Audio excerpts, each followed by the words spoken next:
বলে না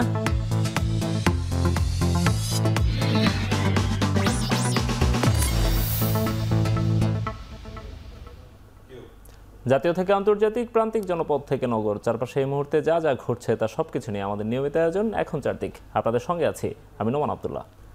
আজ মধ্যরাতে বা কাল সকালে খালেদা জিয়াকে নেওয়া হচ্ছে লন্ডনে। দুপুরে এভারকেয়ার হাসপাতালের সামনে ব্রিফিংয়ে তার ব্যক্তিগত চিকিৎসক ডাক্তার জাহিদ হোসেন জানান, চিকিৎসক, পরিবারের সদস্য সহ 16 জন সদস্য তার সাথে যাচ্ছেন।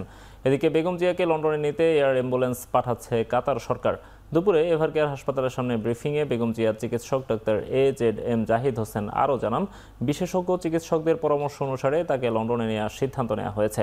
কাতার সরকারের পাঠানো রাজকীয় এয়ার অ্যাম্বুলেন্সে লন্ডনে নেওয়া হবে তাকে। জাহিদ হোসেন জানান, বিএনপি চেয়ারপারসনের সঙ্গে চিকিৎসক, পরিবারের সদস্য, নিরাপত্তা ও ব্যক্তিগত কর্মকর্তা এবং পারিচারিকা সহ 16 জন সদস্য থাকবেন। গত 23 নভেম্বর থেকে সংকটাপন্ন অবস্থায় রাজধানীর এভারকেয়ার হাসপাতালে চিকিৎসাধীন বেগম খালেদা জিয়া শুরু থেকে মেডিকেল বোর্ড বিদেশি চিকিৎসকের পরামর্শে নিবিড়ভাবে চিকিৎসা সেবা দিয়েছেন খালেদা জিয়াকে।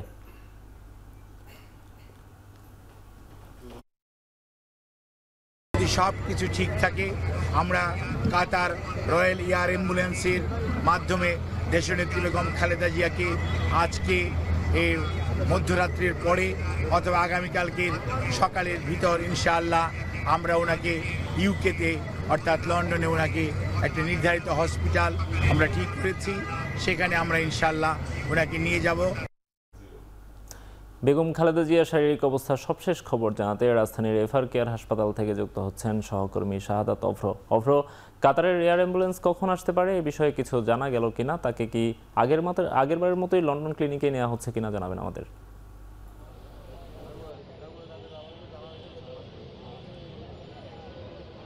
নোমান, এই মুহূর্তে কিন্তু হচ্ছে এই যে এভারকেয়ারের সামনে নেতাকর্মীদের ভিড় অনেকটাই বেড়েছে, তার পাশাপাশি নিরাপত্তাও কিন্তু হচ্ছে জোরদার করতে আমরা লক্ষ্য করেছি। আপনি যে প্রশ্নটি করলেন যে কয়টা নাগাদ বা কখন নেওয়া হতে পারে, সেই ব্যাপারে যদি আমি বলতে চাই তাহলে কিন্তু বলতেই হয় যে ডাক্তার জাহিদ, যিনি কিনা হচ্ছে মূলত হচ্ছে কিছুক্ষণ আগে ব্রিফ করেছিলেন, তিনি কিন্তু আমাদেরকে জানিয়েছিলেন যে এই যে এই পুরো যে জার্নি সেটি কিন্তু হচ্ছে অবশ্যই মধ্যরাত কিংবা সেটি সকাল হতে পারে, মানে শুক্রবার সকাল কিংবা আজকে মধ্যরাতে হচ্ছে রাজকীয় এই বিমানে, রাজকীয় যেই এয়ার অ্যাম্বুলেন্সটি আছে সেই এয়ার অ্যাম্বুলেন্সে করে কিন্তু হচ্ছে তাকে নিয়ে যাওয়া হবে ইউকেতে, মানে লন্ডনে। সেই লন্ডনের ঠিক কোন হসপিটালে তিনি ভর্তি হবেন সেটি কিন্তু আমাদেরকে এখনো জানানো হয়নি। তার পাশাপাশি কিন্তু যদি আরও একটি বিষয় আপনাকে জানিয়ে রাখতে চাই যে এই যে এখান থেকে এভারকেয়ার থেকে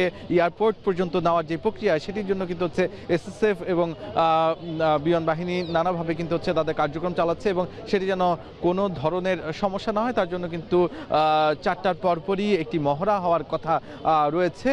সেটি হচ্ছে একটি এই হাসপাতাল থেকে ঠিক 5 ব্লক পরেই সেখানে কিন্তু ইতিমধ্যে আমরা SSF সদস্যদের কথা জানতে পেরেছি, তারা এসেছেন এবং তারা কিন্তু পর্যবেক্ষণ করছেন সবকিছু। তার পাশাপাশি যেই এয়ারপোর্টে যেখানে কিনা হচ্ছে এয়ার অ্যাম্বুলেন্সটি থাকবে সেখান পর্যন্ত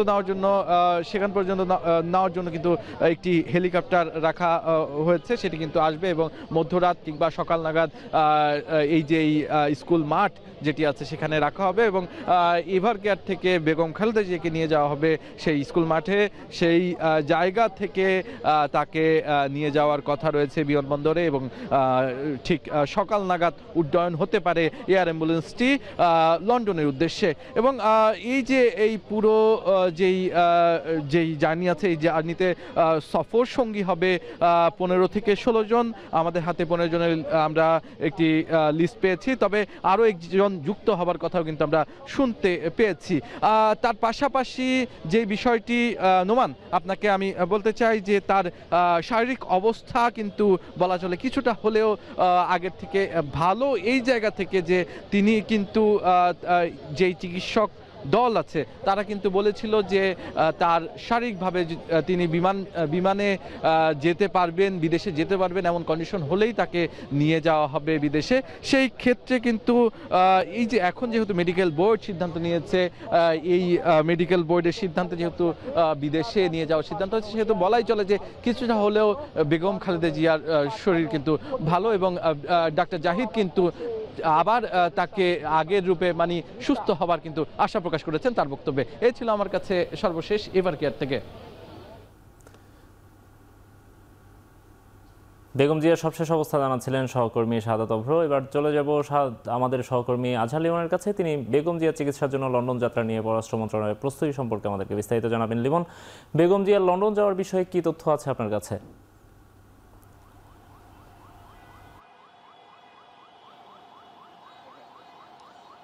পররাষ্ট্র মন্ত্রণালয়ের যা যা প্রস্তুতি দরকার ছিল তাদের দিক থেকে যা যা করার ছিল সেটা কিন্তু এরই মধ্যে সম্পন্ন হয়েছে। আমি এই পররাষ্ট্র মন্ত্রণালয়ের যে পশ্চিম এশিয়া উইং, সেই উইংয়ের শীর্ষ কর্মকর্তাদের সঙ্গে দফায় দফায় কথা বলেছি। তারা বলেছেন যে এই বিএনপির পক্ষ থেকে, বিশেষ করে বিএনপির মহাসচিব মির্জা ফখরুল ইসলাম আলমগীর কাতার দূতাবাসের মাধ্যমে কাতার সরকারের কাছে যেই সফরসঙ্গীদের তালিকা পাঠিয়েছেন বেগম জিয়ার এয়ার অ্যাম্বুলেন্সে করে চিকিৎসা যাত্রার যারা সফরসঙ্গী হবেন, সেটি কিন্তু আনুষ্ঠানিকভাবে, যেহেতু পররাষ্ট্র মন্ত্রণালয় দূতাবাসগুলোর সঙ্গে কাজ করেন, আনুষ্ঠানিকভাবে এই পররাষ্ট্র মন্ত্রণালয় থেকে গতকালই কাতারের দূতাবাসে পাঠানো হয়েছে, অর্থাৎ কাতার সরকারকে দেওয়া হয়েছে।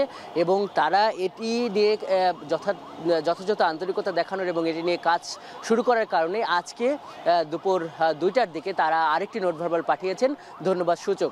এটি ছিল মূলত পররাষ্ট্র মন্ত্রণালয়ের প্রস্তুতি, এটি এরই মধ্যে কিন্তু সম্পন্ন হয়ে গেছে।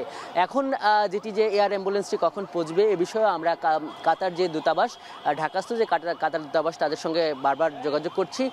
তারা বলছেন যে এই আনুষ্ঠানিকতা বা এই যে ঘোষণা হয়েছে যে তারা চূড়ান্তভাবে সিদ্ধান্ত নিয়েছে যে মেডিকেল বোর্ড, এরপর তারা বাকি আনুষ্ঠানিকতা শুরু করছে। কাতার দূতাবাসের পলিটিক্যাল উইংয়ের যিনি একজন যে কর্মকর্তা, তিনি আমাকে এটি বলেছেন যে কিছু আনুষ্ঠানিকতা আছে। উড্ডয়ন কাতার থেকে, দোহা থেকে যদি এয়ার অ্যাম্বুলেন্সটি যাত্রা শুরু করে তাহলে মাত্র 3 ঘন্টা লাগে, কিন্তু তার আগে 3-4 ঘন্টার একটা প্রস্তুতি। সেটি হলো যে ওই অ্যাম্বুলেন্সটির সঙ্গেও একটা মেডিকেল টিম আসবে, তাদের একটু প্রস্তুতির ব্যাপার আছে। এছাড়া ওই যে এয়ার অ্যাম্বুলেন্সটি, সেটি কিন্তু কাতার থেকে বিভিন্ন দেশের এয়ার স্পেস ব্যবহার করে, যেহেতু এটি বিশেষ বিমান, এটি কিন্তু নিয়মিত কোনো ফ্লাইট নয়, তাদের কিন্তু বিভিন্ন এয়ার স্পেসের অনুমতি নিতে হবে।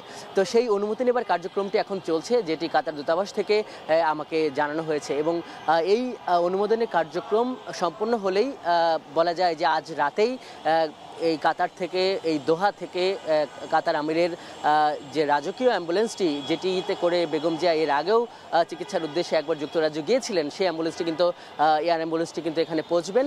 এবং যেটি বারবার বলছি যে 3 ঘন্টা লাগবে মাত্র দোহা থেকে এই ঢাকায় পৌঁছতে। তো সেই ব্যাপারগুলোই এখন এখানে চলছে। আমরা কাতার দূতাবাসের মাধ্যমে কিন্তু সার্বক্ষণিক খোঁজ খবর রাখছি যে আসলে বিমানটি কখন আসবে বা ওইখান থেকে আসলে উড্ডয়ন কখন হয়।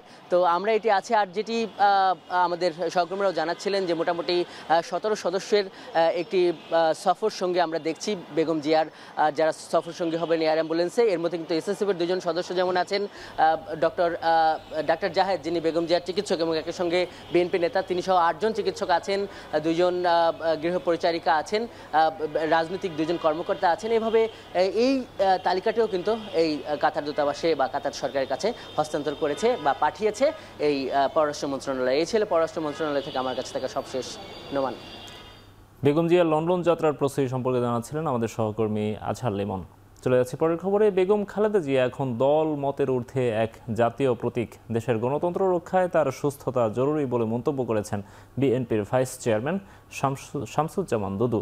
বৃহস্পতিবার দুপুরে বাংলাদেশ জাতীয়তাবাদী ফার্মেসি অ্যাসোসিয়েশন আয়োজিত দোয়া মাহফিলে তিনি এই কথা বলেন। জানান, গেল 16 বছর নানাভাবে নির্যাতনের শিকার হয়েছেন খালেদা জিয়া, তবু ক্রান্তিকালেও দেশের মাটির প্রতি আস্থা হারাননি। বলেন, দেশকে নিজের সন্তানের মতো ভালোবেসেছেন তিনি, আর তাই তার অসুস্থতায় উদ্বিগ্ন পুরো দেশ।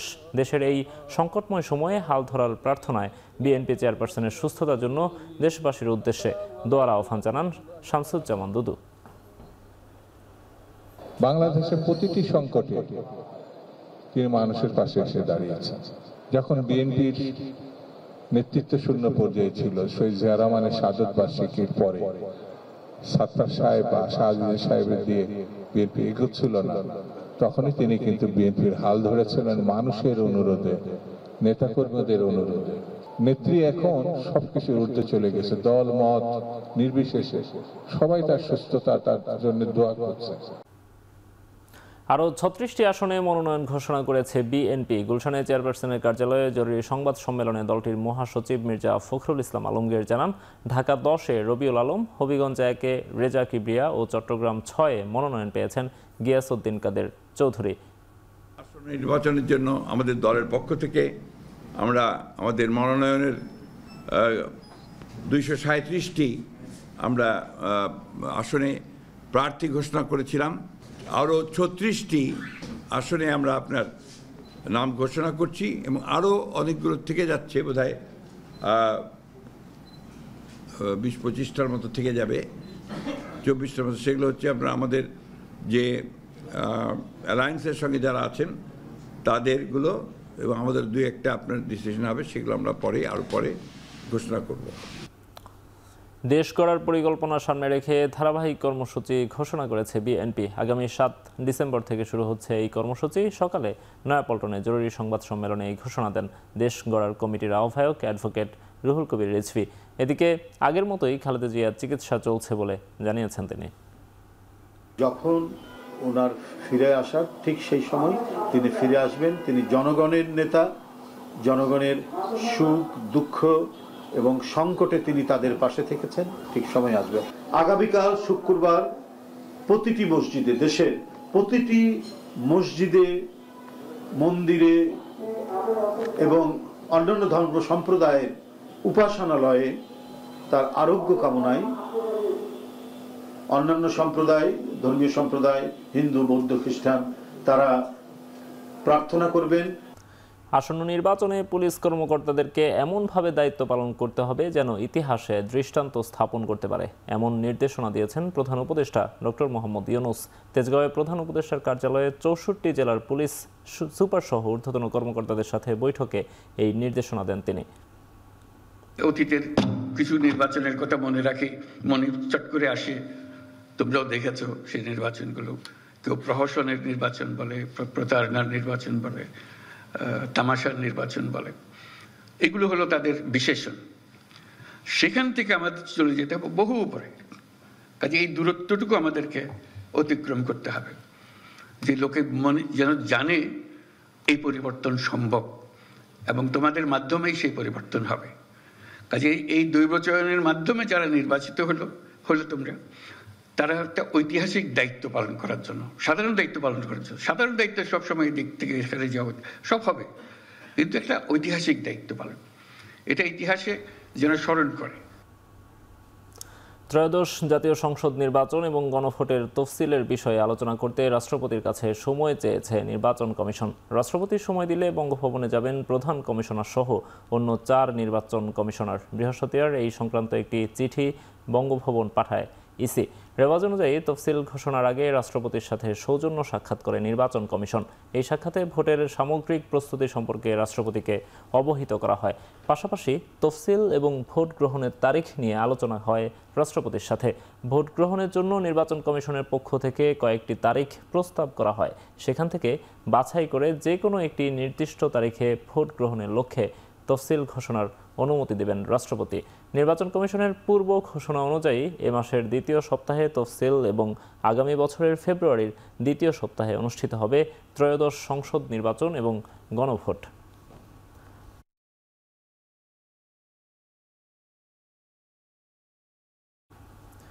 ক্রীড়াক্ষেত্রে নারী পুরুষের বেতনের বিভাজন কমাতে নির্দেশ দেওয়া হয়েছে বলে জানিয়েছেন যুব ও ক্রীড়া উপদেষ্টা আসিফ মাহমুদ সজীব ভূঁইয়া। বিকেলে সচিবালয়ে জাতীয় ক্রীড়া পরিষদের আওতাধীন জেলা ও উপজেলা পর্যায়ে ক্রীড়া স্থাপনাসমূহের ভার্চুয়াল উদ্বোধনী অনুষ্ঠানে তিনি একথা জানান। উপদেষ্টা বলেন, নারী ক্রিকেটারদের বেতন ইতিমধ্যেই বাড়ানো হয়েছে, সামনে নারী ফুটবলারদের বেতনও বাড়ানো হবে। তিনি বলেন, অন্তর্বর্তী সরকার দায়িত্ব নেওয়ার পর থেকেই ক্রীড়া অবকাঠামোগত উন্নয়নে ভূমিকা রাখছে। উপদেষ্টা জানান, আন্তর্জাতিক মানের স্পোর্টস ইনস্টিটিউট করার পরিকল্পনা রয়েছে সরকারের। তরুণরা খেলাধুলায় যুক্ত হলে মাদকসহ অনেক কিছু থেকে দূরে রাখা সম্ভব বলেও মন্তব্য করেন যুব ও ক্রীড়া উপদেষ্টা।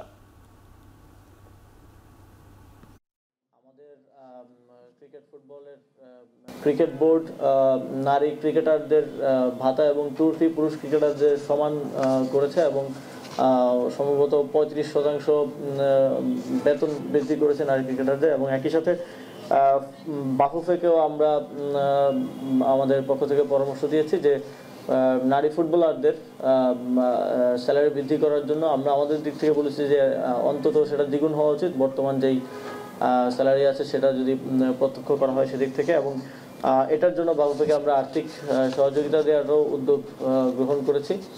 অর্থ মন্ত্রণালয়ের সাথে এই বিষয়ে আলোচনা চলমান আছে। আইএমএফ সরকারকে নিয়ন্ত্রণ করছে এমন অভিযোগ সঠিক নয়, দেশে থেকে অর্থ পাচারকারীদের বিরুদ্ধে কঠোর ব্যবস্থা নেওয়া হচ্ছে বলে মন্তব্য করেছেন বাংলাদেশ ব্যাংকের governor doctor Ahsan H Mansur. বিডার সংলাপে এমন মন্তব্য করে তিনি জানান, চলতি বছরেই 5% মূল্যস্ফীতি কমিয়ে আনার চেষ্টা করছে সরকার। পাশাপাশি আগামী মার্চ নাগাদ খেলাপি ঋণ আরও 10% নামিয়ে আনার কথা জানান তিনি। এ সময় যেসব অর্থনৈতিক অঞ্চলে শত শত মিলিয়ন ডলার বিনিয়োগ করা হয়েছে সেখানে দ্রুত সব সেবা নিশ্চিতের আহ্বান জানান ব্যবসায়ীরা। ব্যবসার ব্যয় কমাতে কর কাঠামো সহজীকরণের দাবি জানান তারা। সংলাপে এনবিআর চেয়ারম্যান দেশীয় উদ্যোক্তাদের বিনিয়োগ সুরক্ষায় সব ধরনের সহায়তা অব্যাহত রাখার আশ্বাস দেন।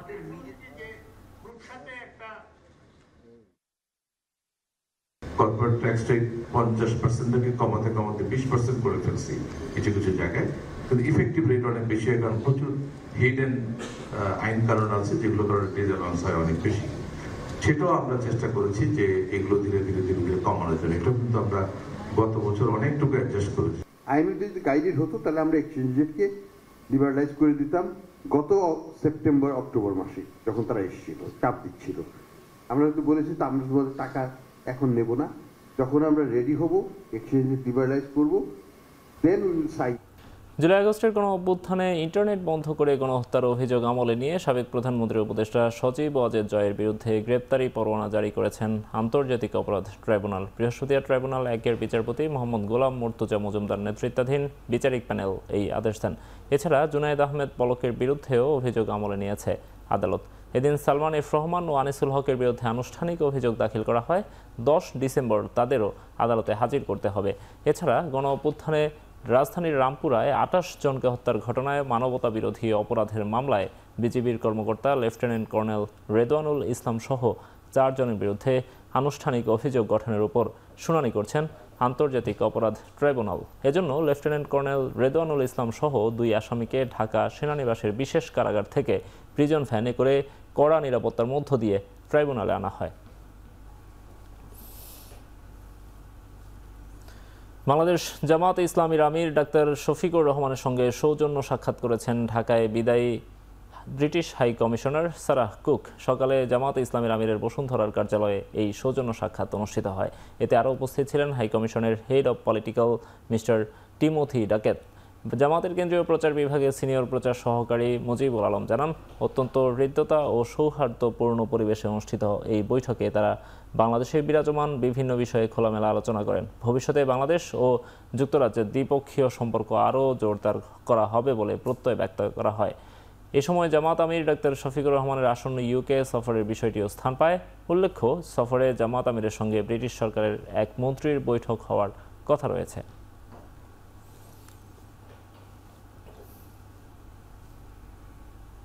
গণভোট সংক্রান্ত সরকারের গ্যাজেট পরিবর্তন করে জাতীয় নির্বাচনের আগেই গণভোটের আয়োজন করতে হবে বলে মন্তব্য করেছেন বাংলাদেশ জামায়াতে ইসলামীর নায়েবে আমির অধ্যাপক মুজিবুর রহমান। দুপুরে ময়মনসিংহের সার্কিট হাউস ময়দানে 8 দলের বিভাগীয় সমাবেশে তিনি একথা বলেন।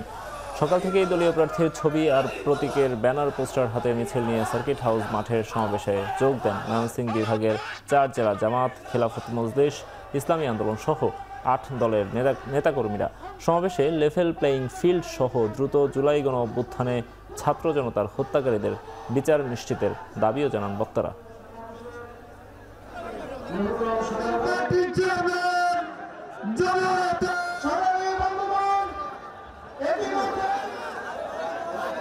আগামী নির্বাচন সুষ্ঠু হতে হবে। নির্বাচনকে কেন্দ্র করে কেউ যদি ষড়যন্ত্র করে তাকে দাঁত ভাঙা জবাব দেওয়া হবে। আমরা আশা করব আগামী নির্বাচনে 8 দলের প্রতীকে সিল মেরে আগামীর পার্লামেন্টে ইসলামকে আমরা পৌঁছাইতে চাই। জনগণ 14তে ভোট দিতে পারে নাই, 18তে ভোট দিতে পারে নাই, 24-এ দিতে পারে নাই।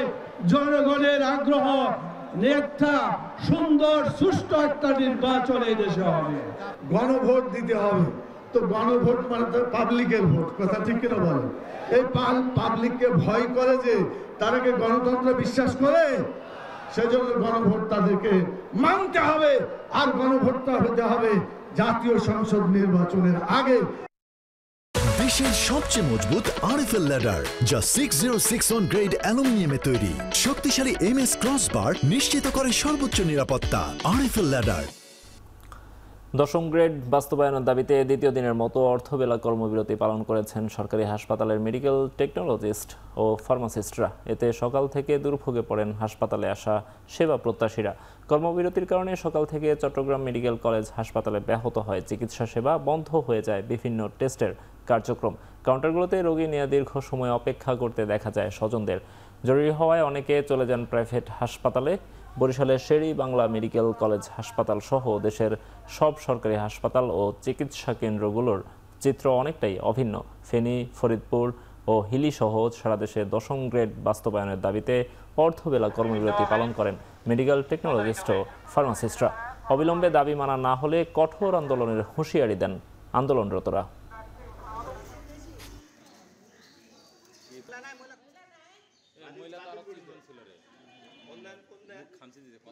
টাকাগুলি আমাদের নিয়ে এখানে দাঁড় করে রাখার কোনো যুক্তিগত নাই। এখন ওনারা বলতেছে 12টার পর, এখন 12টার পর হবে কি না সেটা কনফার্ম না। যেরকম মানুষকে হয়রানি করতেছে, মানুষ এখানে সেবার জন্য আসতেছে, সেবা তারা অসভা করে ফেলেছে। এখানে এগুলো করলে আমরা গরিব লোক যাবো কোথায়? 12টার পর থেকে দেবে, তার আগে নাকি ওষুধ ছাড়বে না। এই 9টা থেকে 9:30 থেকে এই জায়গায় এখন পর্যন্ত দাঁড়ানো। আসছি তো সকালে, বাচ্চা দেখাইতে আসছি, আমি সিরিয়ালে দাঁড়াই রয়েছি, বলে যে 12টার পরে ঔষধ দেবে। আমি দাঁড়াই রয়েছি 9টা দাঁড়াই রয়েছে, খাড়াই আবার বসি, খাড়াই আবার বসি। কর্মসূচি সকাল 8টা থেকে 12টা পর্যন্ত বন্ধ থাকবে। এখন তো রোগীর ভোগান্তির কোনো শেষ নাই। চট্টগ্রামে এবার প্রকাশ্য দিবালোকে কাস্টম কর্মকর্তাদের বহনকারী প্রাইভেট কারে হামলা চালিয়েছে দুর্বৃত্তরা। এ সময় দ্রুতগতিতে গাড়ির সামনে নিয়ে দৌড়ে পালিয়ে রক্ষা পান 2 কর্মকর্তা। সকাল 10:30টার দিকে নগরীর আগ্রাবাদের সিডিএ এলাকার চৌধুরী সুপার শপের সামনে এই ঘটনা ঘটে। এ সময় দুর্বৃত্তরা চাপাতি দিয়ে গাড়ির কাঁচ ভাঙচুর করে গুলি করার চেষ্টা করে। কাস্টমস কর্মকর্তারা জানান, রাজস্ব কর্মকর্তা আসাদুজ্জামান ও সহকারী রাজস্ব কর্মকর্তা আরিফিন সকালে অফিসের কাজে আগ্রাবাদের শুল্ক গোয়েন্দা দপ্তরে যান। সেখান থেকে ফেরার পথে মোটরসাইকেল আরোহী 3 যুবক গাড়ির গতিরোধ করে হামলা চালায়। খবর পেয়ে ঘটনাস্থল পরিদর্শন করেছেন পুলিশ কর্মকর্তারা।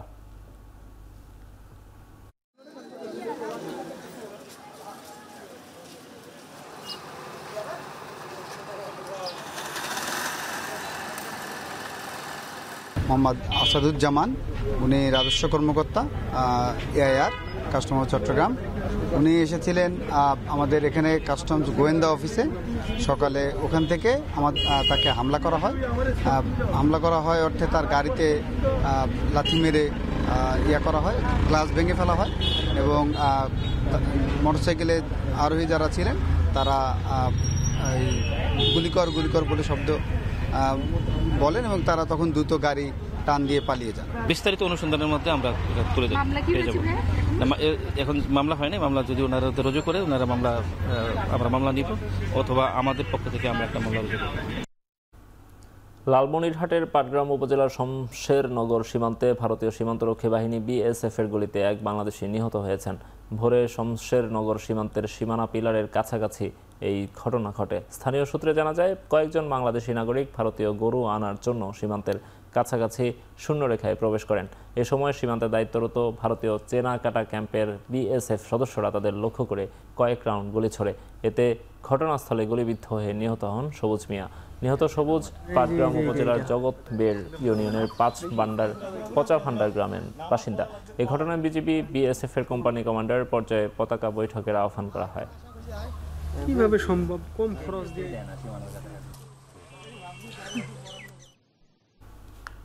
কুমিল্লার তিতাস উপজেলার ট্রলি উল্টে নদীতে পড়ে 3 নারীর মৃত্যু হয়েছে। দুপুরে তিতাস উপজেলার কারিকান্দি রাজাপুর সড়ক ঘেঁষা তিতাস নদীতে এই ঘটনা ঘটে। নিহতরা হলেন রিনা আক্তার, রোজিনা আক্তার ও শামসুন নাহার। নিহতরা একই পরিবারের সদস্য বলে জানা গেছে। প্রত্যক্ষদর্শীরা জানান, নিহত 3 নারী তিতাস নদীতে গোসল করতে নামেন। এমন সময় রাজাপুর থেকে করিকান্দি বাজারগামী একটি খালি ট্রলি পথিমধ্যে উল্টে তিতাস নদীতে নারীদের উপর গিয়ে পড়ে। এতে ঘটনাস্থলেই রিনা ও রোজিনার মৃত্যু হয়। শামসুন নাহারকে গুরুতর অবস্থায় উদ্ধার করে তিতাস উপজেলা স্বাস্থ্য কমপ্লেক্সে নিয়ে গেলে কর্তব্যরত চিকিৎসক তাকে মৃত ঘোষণা করেন।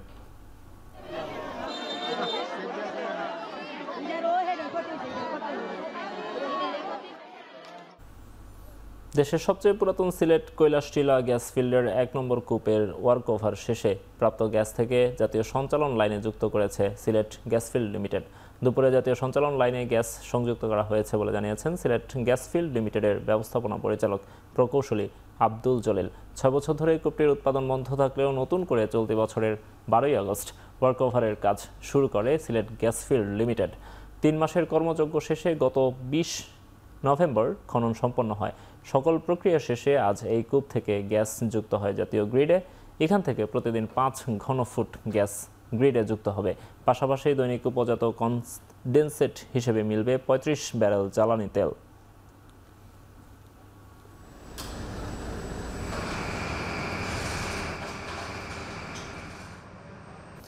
ছয়মাত্রার শক্তিশালী ভূমিকম্পে কেঁপে উঠেছে চীনের শিনজিয়াং অঞ্চল। তাৎক্ষণিকভাবে হতাহত ও ক্ষয়ক্ষতির খবর পাওয়া যায়নি। দেশটির উত্তরাঞ্চলে জিনজিয়াং ও কিরগিজস্তান সীমান্তে স্থানীয় সময় বিকাল 3টা 44 মিনিটে ভূকম্পনটি আঘাত হানে। চীনের আর্থকোয়েক সেন্টার জানিয়েছে উৎপত্তিস্থলে ভূকম্পনটির গভীরতা ছিল 10 কিলোমিটার। দেশটির গণমাধ্যমের তথ্য বলছে ভূমিকম্পের পর যান চলাচল থেকে শুরু করে জনজীবনের তেমন ব্যাঘাত ঘটেনি। বিদ্যুৎ ও টেলিকমিউনিকেশনস ব্যবস্থাও স্বাভাবিক রয়েছে।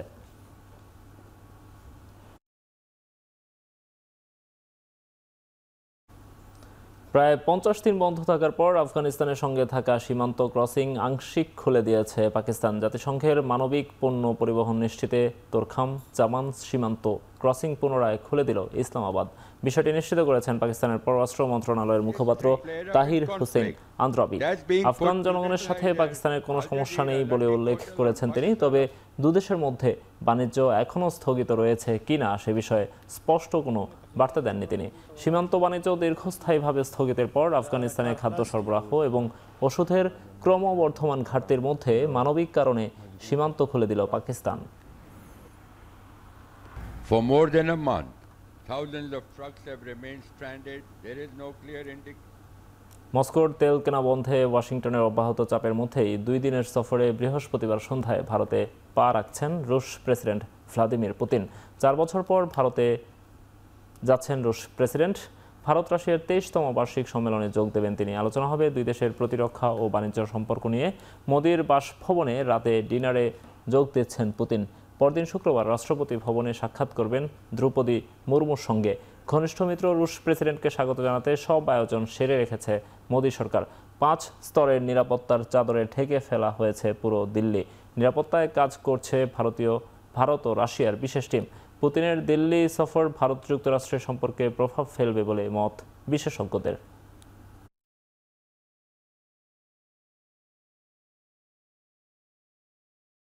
গাজার খান ইউনিস শহরের পশ্চিমে বাস্তুচ্যুত ফিলিস্তিনিদের তাঁবুতে ক্ষেপণাস্ত্র হামলা চালিয়েছে ইসরায়েল। এতে নিহত হয়েছে শিশুসহ 7 ফিলিস্তিনি, আহত হয়েছে আরও 32 জন। গেল বুধবার 5 ইসরায়েলি সেনা আহতের ঘটনার জবাবে এক হামাস সদস্যকে লক্ষ্য করে এই হামলা চালানোর কথা স্বীকার করেছে ইসরায়েল। এদিকে গাজায় অবশিষ্ট 2 ইসরায়েলি জিম্মির মরদেহের মধ্যে একটি মরদেহ হস্তান্তরের কথা জানিয়েছে হামাস। ইসরায়েলি প্রধানমন্ত্রীর কার্যালয়ও বিষয়টি নিশ্চিত করেছে। মরদেহটি শনাক্তের জন্য ফরেনসিক বিভাগে পাঠানো হয়েছে। সকল জিম্মির মরদেহ ফেরত পাওয়ার পর গাজার সঙ্গে মিশরের সীমান্ত ক্রসিং খুলে দেওয়া হবে বলে জানিয়েছে তেল আবিব।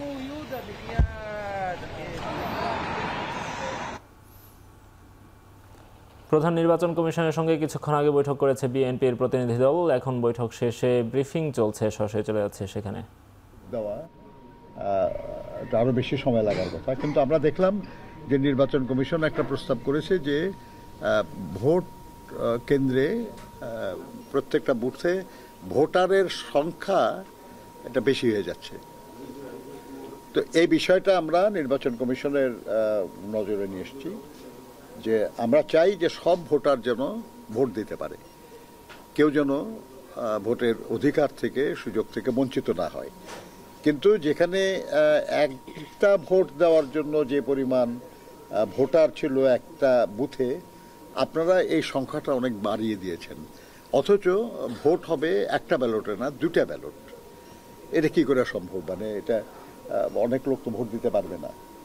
ওনারা বলেছেন যে তারা এই নিয়ে নিজেদের মধ্যে আলোচনা করছেন তারা, এবং আগামী রবিবারে সম্ভবত তাদের নির্বাচন কমিশনের একটা মিটিং আছে, সেখানে তারা বিষয়টা নিয়ে আলোচনা করবেন তারা যে কিভাবে সব ভোটাররা নির্বিঘ্নে ভোট দিতে পারে। সেটার জন্য পোলিং সেন্টার, বুথ, ব্যালট, যে ভোট দেওয়ার জন্য যে ব্যালটের সিল দেওয়া হয়, ওটা বুথে একটা জায়গায় সিল দেওয়া হয়, তো ওনারা ওটার সংখ্যা বাড়াতে পারেন কিনা, এইটা বিভিন্ন জিনিস। বা ভোট দেওয়ার সময়, যেমন ধরেন 8টা থেকে 4টে, সেটা 7:30 থেকে 4:30 করা যায় কিনা, বা কোনোভাবে একটু সময় বাড়ায় সবাই ভোট দেওয়ার অধিকার নিশ্চিত করা যায় কিনা, বুথের সংখ্যা বাড়ানো যেতে পারে। এগুলো অনেক কিছু তারা মাথায় আছে, আমরা পরামর্শ করেছি। এরা সামনের রোববার দিন তারা এটা নিয়ে কথা বলবেন, এবং কথা বলে যে সিদ্ধান্ত তারা নেবেন, আমরা যদি মনে করি যে সেটা যুক্তিসঙ্গত এবং বাস্তবসম্মত, গুড এনাফ। আর না হলে পরে আবার আমরা নিশ্চিত তাদের সঙ্গে কথা বলবো, কারণ আমরা চাই যে সব ভোটার যেন নির্বিঘ্নে ভোট দিতে পারে। আপনাদের পরামর্শ কি ছিল? বুথ সংখ্যা বাড়ানো ছিল?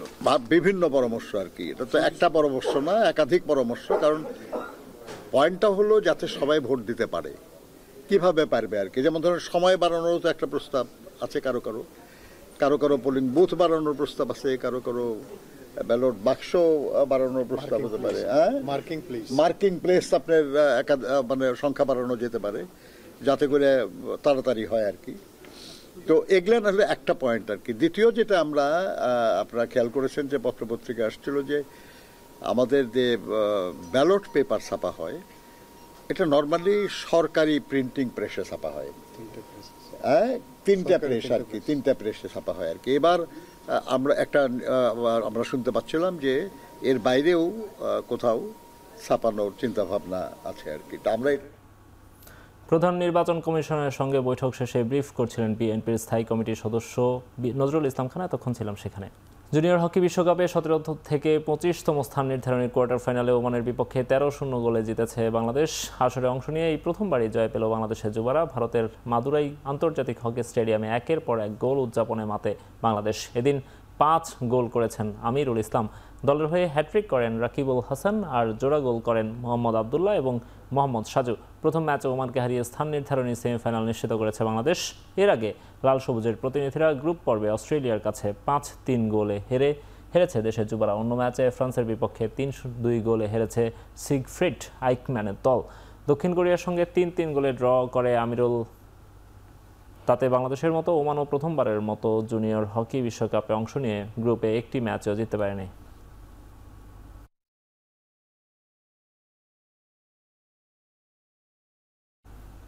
2026 সালের 11 জুন শুরু হবে বিশ্বকাপ ফুটবলের মহাযজ্ঞ। এর ঠিক 188 দিন আগে আগামী 5 ডিসেম্বর অনুষ্ঠিত হতে যাচ্ছে আসন্ন আসরের ড্র, যার মাধ্যমে নির্ধারিত হবে বিশ্বকাপের শিরোপা জয়ের লক্ষ্যে কোন গ্রুপে লড়াই করবে কোন দল। ওয়াশিংটনে কেনেডি সেন্টারে বাংলাদেশ সময় শুক্রবার রাত 11টায় শুরু হবে ড্র অনুষ্ঠান, যেখানে নির্ধারণ হবে বিশ্বকাপে অংশ নিতে যাওয়া দলগুলোর কোন গ্রুপে খেলবে। যুক্তরাষ্ট্র, কানাডা ও মেক্সিকোতে হতে যাওয়া বিশ্বকাপে অংশ নেবে 48টি দল। এরই মধ্যে 42টি দল টুর্নামেন্টে নিজেদের জায়গা নিশ্চিত করেছে। বাকি 6 দলের 4টি ইউরোপিয়ান প্লে অফ এবং বাকি 2টি আসবে আন্তঃমহাদেশীয় প্লে অফ খেলে। 48টি দলকে 12টি গ্রুপে ভাগ করা হবে, যেখান থেকে পরবর্তী রাউন্ডে উঠবে 32টি দল। ড্র অনুষ্ঠান পরিচালনা করবেন সাবেক ইংলিশ ফুটবলার রিও ফার্ডিনান্ড এবং আন্তর্জাতিক অঙ্গনের সুপরিচিত সঞ্চালক সামান্থা জনসন। ড্র অনুষ্ঠান শেষে প্রথমবারের মতো ফিফা শান্তি পুরস্কার প্রদান করবেন ফিফা সভাপতি জিয়ানি ইনফান্তিনো।